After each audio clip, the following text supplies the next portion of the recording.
চলে যাচ্ছে অন্যান্য প্রসঙ্গে। দেশের মানুষ বর্তমানে চরম উৎকণ্ঠা ও আতঙ্কে দিন পার করছে, যেখানে গণতন্ত্রের শিকীয়ানাও নেই, এমন অভিযোগ করেছেন বাংলাদেশ জাতীয়তাবাদী দল বিএনপির যুক্তরাজ্য শাখার সভাপতি এম এ মালেক।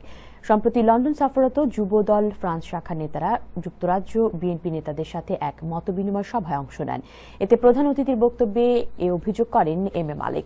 লন্ডনে যুক্তরাজ্য বিএনপির কার্যালয়ে অনুষ্ঠিত এই মতবিনিময় সভায় অন্যান্যের মধ্যে উপস্থিত ছিলেন লন্ডন যুবদল সভাপতি দেওয়ান মোকাদ্দেম চৌধুরী নিয়াজ, ফ্রান্স যুবদল সভাপতি আরিফ হাসান, ফ্রান্স যুবদল সাধারণ সম্পাদক আব্দুর রব রানা, লন্ডন যুবদল নেতা রহিমউদ্দিন, আবুল বাসিত, আফজাল হোসেন, সুরমান খান, বাবর চৌধুরী, সোহেল খান সহ জাতীয়তাবাদী আদর্শের নেতারা।